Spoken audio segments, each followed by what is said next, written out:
Hi friends, welcome to the channel. We பார்க்க போகிற topic வந்து ஜாவாவில் வந்து கண்ட்ரோல் ஸ்டேட்மெண்ட்ஸில் இஃப் ஸ்டேட்மெண்ட் இருக்குது, சுவிட்ச் கேஸ் இருக்குது, லூப்பிங் ஸ்டேட்மெண்ட், ரெண்டு டாபிக் பார்க்க போகிறோம். இன்றைக்கி பார்க்க போகிறோம் வந்து இஃப் ஸ்டேட்மெண்ட்டும் சுவிட்ச் ஸ்டேட்மெண்ட் எப்படி ஒர்க் பண்ணலாம் அப்படின்னு பார்க்க போகிறோம். சின்டாக்ஸ் என்ன எப்படி ஒர்க் பண்ணலான்னு பார்க்க போகிறோம்.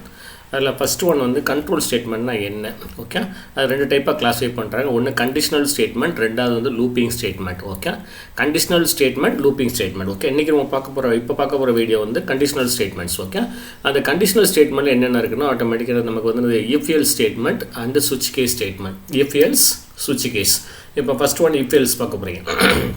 எஃப்எல்ஸ் நம்ம எல்லா இதுலேயும் படிச்சிருப்போம். நம்ம வந்து சி லாங்குவேஜில் படிச்சிருப்பீங்க, C++, எல்லா லாங்குவேஜ் பைத்தான்லாம் படிச்சிருக்கோம். இப்போ எஃப்எல்ஸ் என்ன பண்ணோம் அப்படின்னா, இது வந்து ஒரு powerful decision making statement, okay, which is use to control the sequence of execution of statement. இப்போ என்னென்னா இது வந்து பவர்ஃபுல் டிசிஷன் அப்படிங்கிறாங்க. என்ன மீனிங்னா பவர்ஃபுல் டிசிஷன்னா ஒரு கண்டிஷன் செக் பண்ணுறீங்க, அந்த கண்டிஷன் ட்ரூவாக இருந்தால் ஒரு ஒர்க்கை பண்ணலாம், கண்டிஷன் ஃபால்ஸாக இருந்தால் இன்னொரு ஒர்க் பண்ணலாம். ஒன்றில் ஃபார் எக்ஸாம்பிளுக்கு வந்து நீங்கள் ஒரு ட்ராவல் பண்ணணும்னு நினைக்கிறீங்க, ட்ராவல் பண்ணணும், மதுரை டு மெட்ராஸ் போகணும் அப்படின்னா உங்கள்கிட்ட அமௌண்ட் ஹையாக இருந்தால் ஃப்ளைட்டில் போய்க்கலாம், இல்லை அமௌண்ட் லோவாக இருந்தால் ட்ரெயினில் போய்க்கலாம். இந்த கண்டிஷன் தான், ஓகே.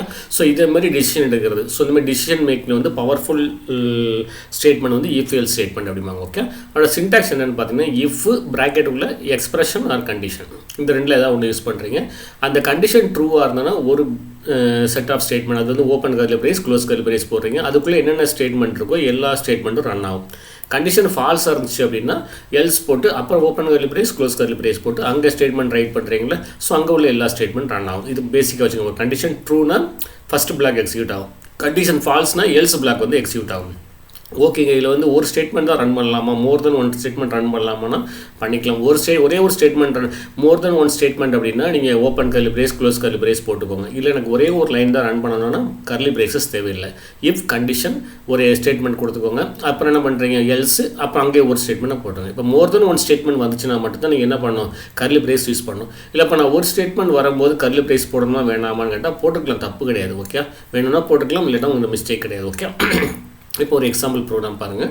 இப்போ நான் வந்து ஃபஸ்ட்டு ஒரு இம்போர்ட் java.utl.scanner போட்டிருக்கேன், கிளாஸ் நேம் ஹலோன்னு கொடுத்துருக்கேன், பப்ளிக் ஸ்டாட்டிக் வாய்ட் மெயின் கொடுத்தாச்சு, ஸ்கேனருக்கு வந்து எஸ் கொடுத்தாச்சு. ஃபஸ்ட் ஒரு இன்புட் வாங்கினேன், system.out.println என்டர் யுவர் சேலரிங்கிறாங்க, ஓகே. அப்போ சேலரியை நான் இன்புட்டாக வாங்கும்போது என்ன பண்ணுறேன், டபுள் சேலரி = s.next டபுள். அப்போ அங்கே நான் இன்புட் நான் வாங்குற மாதிரி ரன் பண்ணுறேன், ஜாவா c/hello.java ஸ்பேஸ் ஹலோ கொடுக்கும், என்டர் யுவர் சேலரி வந்து நான் 20,000 அப்படின்னு கொடுத்தாச்சு. கொடுத்ததுக்கப்புறம் என்ன பண்ணுற பாருங்க, டபுள் போனஸ். இப்போ என்ன பண்ணுறேன்னா நான் வந்து கொடுக்குற சேலரிக்கு வந்து நான் ஒரு போனஸ் கொடுக்க போகிறேன், ஒரு தீபாவளிக்கு போனஸ் கொடுக்குறேன் அப்படின்னா அது எப்படி கொடுக்குறேன் அப்படிங்கிறது பார்க்க போகிறோம், ஓகே. டபுள் போனஸ் ஒரு வேரியபிள் டிக்ளேர் பண்ணியாச்சு. இஃப் சேலரி வந்து greater than or equal to 15,000, 15,000 அதுக்கு மேலே இருந்துச்சுன்னா bonus is equal to salary into 0.2. 0.2னா நமக்கு அந்த சேலரியில் வந்து ஒரு 20% போனஸாக கொடுத்துருங்க, அதனால் 0.2 அப்படிங்கிறோம். அப்போ அந்த சேலரி வந்து நான் என்ன வேல்யூ இன்புட் கொடுத்துருக்கேன், என்டர் யுவர் சேலரி வந்து 20,000 கொடுத்துருக்கேன். அந்த 20,000 15,000 மேலே இருக்குது. அப்போ அதில் என்ன பண்ணுறேங்க, 20% வந்து எனக்கு போனஸாக கொடுங்க அப்படின்னா, அப்போ 20% போனஸ்னால் இதில் வந்து என்ன ஆன்சர் வரும் அப்படின்னா நமக்கு வந்து என்னது 4,000 வரும். இல்லை இந்த கண்டிஷன் ஃபால்ஸாக இருக்குது அப்படின்னா அந்த கண்டிஷன் ஃபால்ஸ், அப்போ போனஸ் = சேலரி இன்ட்டு 0.3, அதோட கம்மியாக இருந்துச்சுன்னா 30% போனஸ் கொடுங்க அப்படிங்கிறோம், ஓகே. இப்போ இந்த கேஸில் பாருங்கள், இந்த இஃப் ஸ்டேட்மெண்ட் யூஸ் பண்ண ஒரே ஒரு ஸ்டேட்மெண்ட் தான் யூஸ் பண்ணுறேன், அதனால் நான் கர்லி பிரேஸ் போடணும்னு அவசியம் கிடையாது. அதில் வந்து நான் வந்து மோர் தென் ஒன் ஸ்டேட்மெண்ட் வந்துச்சுன்னா கர்லி பிரேஸ் போட்டுக்கலாம். இந்த ஒன்றுக்கு நீங்கள் போட்டாலும் தப்பு கிடையாது, ஆன்சர் வரும், ஓகே. இப்போ நான் என்ன பண்ணுறேங்க, நெக்ஸ்ட் வந்து முடிச்சதுக்கப்புறம் என்ன பண்ணுறேன், system.out.println போனஸ் வந்து பிரிண்ட் பண்ணுறோம், ஓகே. அப்போ நீங்கள் வந்து நான் கர்லி பிரேசஸ் போடலை அப்படின்னா அந்த இஃப் ஸ்டேட்மெண்ட்டோ எல்ஸ் நான் வந்து கர்லி பிரேஸ் போடலைன்னா அதுக்கப்புறம் உள்ள ஒரே ஒரு லைன் தான் ரன் ஆகும். இப்போ நான் எல்ஸ் பார்ட் வந்து என்னது போனஸ் = சேலரி இன்ட்டு 0.3, அது முடிஞ்சதுக்கப்புறம் system.out.printlnங்கிறது அந்த இஃப் லூப்பில் உள்ள, தட் இஸ் இஃப் கண்டிஷனில் உள்ள அதாவது இஃப் கண்டிஷனில் உள்ள பிளாக்ல உள்ள ஸ்டேட்மெண்ட்டே கிடையாது. அப்போ இஃப் எடுத்து வெளியே வந்தாச்சு, ஓகே, மைண்டில் வச்சுக்கோங்க. இப்போ நம்ம வந்து போனஸை பிரிண்ட் பண்ணுறோம். இப்போ எனக்கு வந்து 20,000 பார்க்கும்போது ஆட்டோமேட்டிக்கானது 15,000க்கு மேலே, ஸோ 20% என்ன அவுட்புட் வரும், போனஸ் = 4,000. திரும்ப இதே ப்ரோக்ராம் ரன் பண்ணுறேன், செகண்ட் டைம் ரன் பண்ணுறேன், என்டர் யுவர் சேலரி கேட்குறாங்க. இப்போ நான் 5,000 கொடுத்துருக்கேன். அப்போ 5,000 greater than or equal to 15,000 பார்க்க கண்டிஷன் ஃபால்ஸ். கண்டிஷன் ஃபால்ஸ்னால் எல்ஸ் பிளாக் போகும், எல்ஸ் பிளாக்ல போய் இந்த சேலரி இன்ட்டு 0.3, ஸோ 5,000 × 30% போட்டிங்கன்னா 0.3 போட்டால் 1,500. இப்போ போனஸ் என்ன பிரிண்ட் ஆகும், 1,500. ஸோ இந்த மாதிரி டிசிஷன் எடுக்குது தான். அதாவது இந்த கண்டிஷனுக்கு மேலே போனால் இந்த ஒர்க்கை பண்ணுங்கள், இந்த கண்டிஷனுக்கு கீழே போனால் இந்த ஒர்க்கை பண்ணுங்கள், இப்படின்னு சொல்லி ஒரு ரெண்டு டிசிஷன் இருக்குன்னா அந்த டிசிஷனை பேஸ் பண்ணி நம்ம கோடிங் எழுதுகிறோம்னா இஃப் ஸ்டேட்மெண்ட் வந்து பெஸ்ட், ஓகே. அப்போ இன்னொரு எக்ஸாம்பிள் கொடுக்குறேன். Right a program to find the biggest among 2 number 3 number 4 number using if statement without using logical operator. இந்த ப்ரோக்ராம் நீங்கள் ப்ராக்டிஸ் பண்ணி பாருங்கள். என்னென்னா 2 நம்பரை வந்து பிக்கஸ்ட் நம்பர் கண்டுபிடிங்க. நீங்கள் செக் பண்ணாமல் பண்ணலாம். if a greater than b னா கண்டிஷன் ட்ரூனா a வந்து பிக்கஸ்ட், கண்டிஷன் ஃபால்ஸ்னா b வந்து பிக்கஸ்ட் கொடுத்துக்கலாம். இதுமாதிரி 3 நம்பர்ஸ் 4 நம்பர்ஸ்லாம் யூஸ் பண்ணுங்கள் without using logical operators. Logical operator logical and operator use பண்ணாமல் பண்ணுங்க அப்படின்னு சொல்லியிருக்கோம். இதுக்கான வீடியோ வந்து நான் இந்த யூடியூப்ல லிங்க்கில் கொடுத்துருக்கேன். இந்த லிங்க்கை வந்து நான் கீழே சப்ஸ்கிரிப்ஷன் கொடுத்துருக்கேன். இப்போ ரெஃபர் பண்ணிவிட்டு அந்த ரெஃபரில் வந்து நம்ம அந்த வீடியோவில் வந்து ஒன்லி லாஜிக் மட்டும் தான் சொல்லியிருப்போம். நம்ம எந்த லாங்குவேஜுக்கு வேணுமோ அந்த லாங்குவேஜுக்கான இன்புட் ஸ்டேட்மெண்ட் அவுட்புட் ஸ்டேட்மெண்ட் வச்சு நீங்கள் ப்ராசஸ் பண்ணிக்கலாம். ஓகே, பட் வந்து ப்ராசஸ் ஃபுல்லாக அங்கே எக்ஸ்பிளைன் பண்ணியிருப்போம். ஓகே, அதுக்கான இன்புட் அவுட்புட் ஸ்டேட்மெண்ட் மட்டும் நீங்கள் ஜாவாவில் ரைட் பண்ணி டெஸ்ட் பண்ணி பார்த்துருங்க. ஏதாவது டவுட் இருந்தால் சென்ட் மெயில் பண்ணுங்க. ஓகே, அப்போ நெக்ஸ்ட் வந்து சுவிட்ச் கேஸ். அது வந்து நம்ம என்ன சொன்னோம்னா இஃப் ஸ்டேட்மெண்ட் வந்து என்னது பவர்ஃபுல் டிசிஷன் ஒன்லி இந்த 2 டிசிஷன் தான் பண்ணும். சுவிட்ச் கேஸ்ங்கிறது வந்து 2 கிடையாது, மல்டிபிள் பிரான்ச்சிங் ஸ்டேட்மெண்ட். மல்டிபிள் நம்ம வந்து 2 கண்டிஷன் இல்லை 4 கண்டிஷன் வருது அப்படின்னா மல்டிபிள் பிரான்ச்சிங் ஸ்டேட்மெண்ட். அது வந்து சுவிட்ச் கேஸ் அப்படிம்பாங்க. ஓகே, 4 கேஸும் நம்ம பஸ்ஸில் வந்து நம்ம 2 ஆப்ஷன் தான் கொடுத்தோம். ட்ரெயின் ஃப்ளைட்டும் கொடுத்தோம். நம்ம பஸ்ஸு ஒரு ஆப்ஷன் எடுத்துக்கலாம், நம்ம காரை ஒரு ஆப்ஷன் எடுத்துக்கலாம். இந்த மாதிரி ஆப்ஷன் மல்டிபிள் பிரான்ச்சிங் எடுத்தீங்க அப்படின்னா அது சுவிட்ச் கேஸ் அப்படிம்பாங்க. ஓகே, அப்போ இல்லைன்னா based on a condition the control transfer to one of the many possible branches. ஏகப்பட்ட பிரான்ச்சஸ் இருக்கும், அதில் வந்து ஏதாவது ஒரு பிரான்ச் எடுத்து ரன் ஆகிட்டு இருக்கும். ஓகே, சின்டாக்ஸ் பார்த்துக்கோங்க. சின்டாக்ஸ் என்னென்னா சுவிட்ச் லேபிள்னு போட்டிருப்போம். அந்த சுவிட்ச் லேபிள் கேஸ் லேபிள், அந்த கேஸ் லேபிள் வந்து ஸ்டேட்மெண்ட்ஸ் 1 2 வரிசையாக நம்ம பிரேக், அடுத்த கேஸ் லேபிள் ஸ்டேட்மெண்ட்ஸ் பிரேக், அப்புறம் டிஃபால்ட் ஸ்டேட்மெண்ட்ஸ். ஓகே, இதுதான் அதோட சின்டாக்ஸ். ஓகே, இல்லை லேபிள்னா என்ன அப்படின்னு சொல்லிடுறேன். ஓகே, அந்த கேஸ் லேபிள் போட்டிருக்கோம்ல, இதெல்லாம் ஒவ்வொரு பிரான்ச்சஸ். இந்த கேஸ் லேபிள் வந்து ஒன்று தான் வைக்கணும் அவசியம் இல்லை. உங்கள் கண்டிஷனுக்கு உங்கள் ப்ரோக்ராமுக்கு எத்தனை வேணுமோ வச்சுக்கலாம். எனக்கு 10 கேஸ் வருதுன்னா 10 கூட வச்சுக்கலாம், தப்பு கிடையாது. ஓகே, டிஃபால்ட்டுங்கிறது இந்த நீங்கள் கொடுத்த எந்த கேஸ்லேயும் மேட்ச் ஆகலைன்னா டிஃபால்ட்டாக இந்த ஒர்க்கை பண்ணுன்னு சொன்னீங்கன்னா அது வந்து டிஃபால்ட் ஸ்டேட்மெண்ட். ஓகே, இப்போ இல்லை லேபிள் வந்து என்ன அப்படின்னா லேபிள் ஷுட் பி என்னது integer constant or character constant. அது வந்து இன்டிஜர் இல்லை கேரக்டரை யூஸ் பண்ணணும். ஓகே, இன்டிஜர் கான்ஸ்டன்ட்னா நமக்கு நம்பர்னு தெரியும், கேரக்டர் கான்ஸ்டன்ட்னா சிங்கிள் குவாட்ஸ் யூஸ் பண்ணி ப்ராசஸ் பண்ணணும். Label must not be floating point number. லேபிளில் வந்து நம்ம வந்து ஃப்ளோட்டிங் பாயிண்ட் நம்பர் கொடுக்கக்கூடாது, ஸ்ட்ரிங் கான்ஸ்டன்ட்ஸ் கொடுக்கக்கூடாது, எக்ஸ்பிரஷன் கொடுக்கக்கூடாது. சொல்கிற பாயிண்ட் படி a+b அப்படின்னு கொடுக்கக்கூடாது.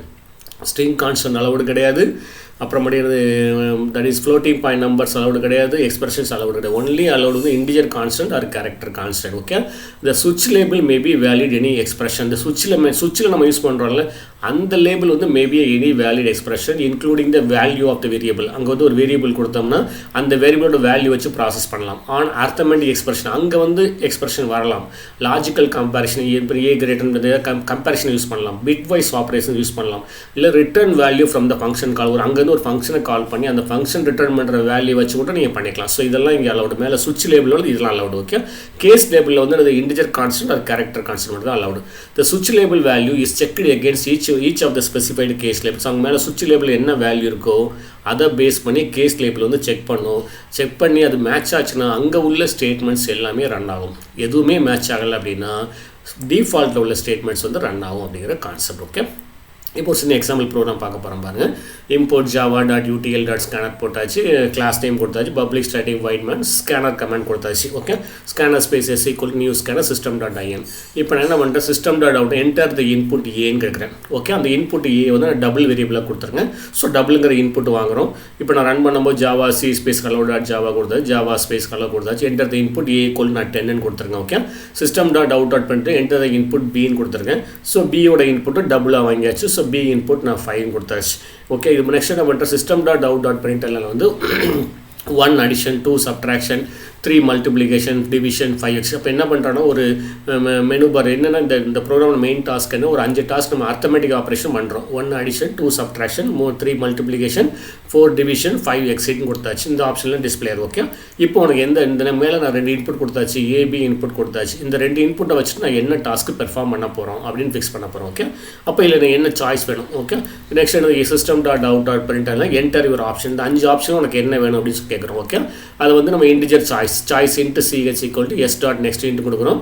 இப்போ ஆட்டோமேட்டிக்கான அந்த சாய்ஸ் வந்து என்ன சாய்ஸ் வருதோ அந்த சாய்ஸை பேஸ் பண்ணி சாய்ஸ் வந்து 1 வச்சுக்கோங்களேன். அடிஷன் என்ன பண்ணுவீங்க, a+b பெர்ஃபார்ம் பண்ணுறோம். சப்ட்ராக்ஷன் அது a-b, மல்டிப்ளிகேஷன் அந்த system.out.println multiplication a into b கொடுத்தாச்சு. இன்னொரு விஷயம், ஒவ்வொரு கேஸ் முடியும் போது கண்டிப்பாக பிரேக் ஸ்டேட்மெண்ட் கொடுக்கணும். அப்படி கொடுக்கல அப்படின்னா அடுத்த கேஸில் உள்ள ஸ்டேட்மெண்ட் ரன் ஆகிட்டு இருக்கும். ஓகே, நீங்கள் ஃபஸ்ட்டு நான் வந்து a+b பெர்ஃபார்ம் பண்ண பிரேக்குன்னு கொடுத்தாச்சுன்னா பிரேக்குன்னா மீனிங் என்ன அப்படின்னா அந்த தட் இஸ் அதுக்கு மேலே உள்ள கண்டிஷன் பிளாக்லேருந்து கண்டிப்பாக எக்ஸிட் ஆயிரும். ஓகே, அப்புறம் கேஸ் 4 வந்து டிவிஷன் A/B கொடுத்தாச்சு. கேஸ் 5 வந்து பிரேக். கேஸ் 5 வந்து நான் எக்ஸிட் கொடுத்துருக்கேன்னா அது சும்மா டிஃபால்ட்டாக பிரேக் பண்ணிட்டு வெளியே வந்துட்டு கொடுத்தாச்சு. ஓகே, இப்போ என்னோட இன்புட் என்னது, என்டர் யுவர் ஆப்ஷன் 1 கொடுக்குறேன். 1 கொடுத்தா ஆல்ரெடி A வேல்யூ 10 கொடுத்துருந்தேன், B வேல்யூ 5 கொடுத்தேன்னா 1 கொடுத்தா மீனிங் என்னது அடிஷன். இப்போ ஆட்டோமேட்டிக் என்ன அவுட்புட் வரும்னா அடிஷன் போட்டுட்டு 10 + 5 வந்து 15. ஸோ அவுட்புட் பார்த்தீங்கன்னா அடிஷன் 15 சொல்லி பிரிண்ட் ஆகும். Okay, next second time run பண்ணுறேன்.